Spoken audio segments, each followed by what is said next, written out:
はい、皆さん、こんにちは。春座でございます。ありがとうございます。はいと。今日は、何をやるかというと、ストラップカッターですかね。ベルトカッターというんですかね。こちら、やっていきたいと思います。で、これは一応僕なりの考えを持って、ちょっとした一手間というか、改造までいかないんですけどね、一手間加えることによってより切れやすく、こうねシューッと切れやすくなるので、ぜひねこれをやる人はちょっと試しにやってみていただけたらどうかなと思います。これのね使い方というかコツというかそういうのもちょっとね説明しながらやっていきたいと思います。で、まずこれクラフト社のストラップカッターだと思うんですけど、実際僕がねこれ買ったのも10年以上前の話なので、最近 Amazon で探してみたんですけど、ちょっとね仕様が変わってたんですね。なんかどうやら昔のやつはここになんかね金具がこうやってこんな感じで金具が両サイドにこうやってついてたんですよね。こういう風に。でどうやらこれはおそらくカッターの刃が中の刃がこう飛び出ないようにっていうんですかね、飛び出ないようにするためのガードだったんですよ。こうやってね、こんな感じ。でも今のはねこれないっぽいですね。このネジだけがなんか入ってるような感じなのかな、ちょっとよくわかんないですけどね。で、刃がこれ用の刃ではなくって使う刃がこちらですね。これ何なんだろうね。これ一応クラフト社のメーカーなのかな。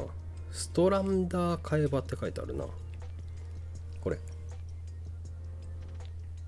ストランダー替え刃、これで一応僕のコメント欄の方に Amazon の、で買える URL 載せときました。2ページ目っていう方にこれも載ってるので、よかったら見てみてください。これもね、これも一応載せといたんで見てみてください。で、こいつの使い方、まずなんでこの刃を使うかですよね。通常のこの刃を使うとなると短いわけですよ。これ長いでしょ。だからこれ使うときね、気をつけてくださいね。もう自己責任でやってください。これね、これ自己責任ですよ。この長さ長いんですね。こんな感じで。で、まずこれ装着しますね。こんな感じ入れるわけですよ。中にシュコシュコっと。手切んないでくださいね。で、入れるでしょう。で、こうカットする。ね。こうカットするということは、この刃っていうのは基本的にもともとのこいつの刃ですよ。こいつの刃は直線なんですよ。直線。こういう状態。こういう状態に設定されているので、なんだ、こうカットするときに直線が当たるんですね。わかりますかね。そうね。こう刃がこうやって直線的にこういう風になってて、皮がこうやってくるとしますよね。こうやってそしたら直線で当たって直線のままザーって切れ続けるということは切れにくいわけですよ。なのでできたら硬い銀面の方から刃が入ってもらって、こういう感じでカッター切る時もそうですよね。こうやって切る人はいないと思うんですよ。カッターの刃をこう入れて切る人はこうやって切りますね。こうやって切りますね。最初に銀面の方刃を入れてから、床面の方を切っていくわけでございます。これもそうしたいわけですよ。刃をこうしたい。でこれでこう入れていきたい。そうすると切れ味がいいというか、切れやすい感じで切れていくのではないかというわけです。なのでこの刃を使います。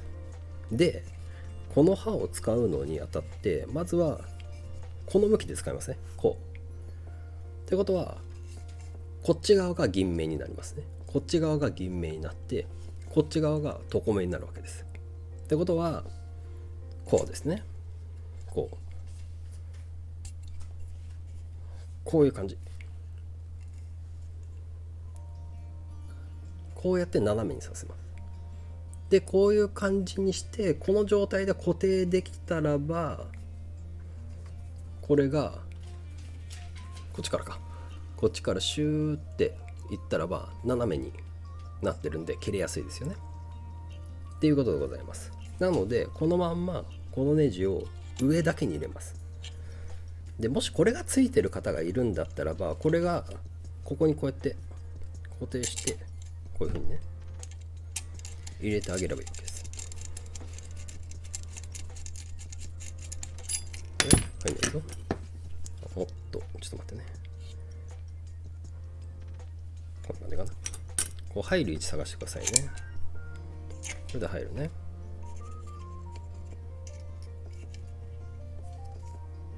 こうですね。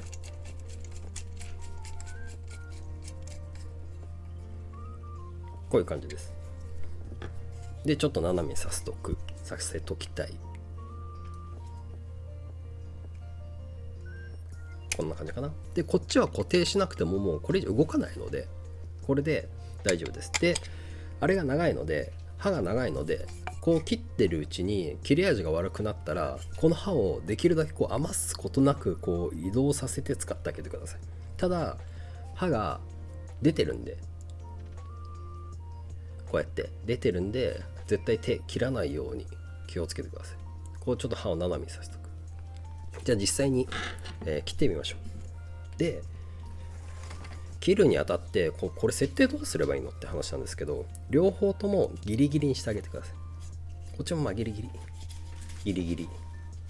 で、こっち側もギリギリにしてあげて、ギリギリ、あんまりこうそこまでこうガバガバにならないぐらい、両方とも均一の太さにしといてあげた方がいいと思います。じゃあ実際に切っていきます。いきますよ。はい、これね今これ2センチの幅なんで1センチにしてみます。これ1センチね、1センチ幅になってるかな、なってねえな、5ミリだな。1センチにしましょう。1センチに合わせます。こんな感じ。合わせたらちゃんともう一回確かめる。こっちね、シュッシュッシュッと、こっち側もシュッシュッと。OK ですね。これいきますよ。そしたらばスッと、こんなに入りやすい。わかりますかね。スッスッスッと。でここ一回通過させてください。ここまでね、ここまで通過しました。ここね引っかかるんでね、ここ通過させてください、しっかり。そんでこういう状態で引っ張らない、こういう状態で引っ張らない。必ずこれがこうやってしっかりと反ってる状態って言えばいいのかな。こうやってこれで引っ張ってやってあげてください。これでここが絶対にここが浮いてない状態って言えばいいのかな。ここは絶対にくっついてる。ここだけ見てあげればいいです。ここが絶対離れちゃダメですね。ここがくっついてる状態で引っ張ってあげる。こんな感じ見えますかね。そこまで抵抗もなくスーッといきます。こんな感じ。僕は実際ベルト作ったりとかするときはこのストラップカッターを使って、切ってますね。もう相当な量をもう切ってるんで、これでちょっとでも切れなくなってきたら、これをちょっと移動させればいいだけですね。これをちょっと移動させる。ほんでまたずっとこう何本も切ってて、ちょっと切れ味悪くなってきたなと思ったら、またちょっとコンコンってハンマーで叩いてあげてずらすみたいな。でずらすみたいな。そうすると、余すことなくこの刃が使えると思うので、もう一回ぐらい、もう一本切っとくか。いきますよ。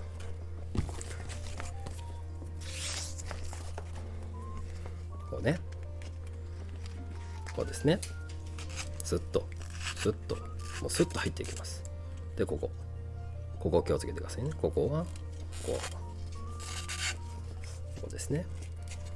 であとはここに隙間が開かないようにしながら引っ張ってあげれば、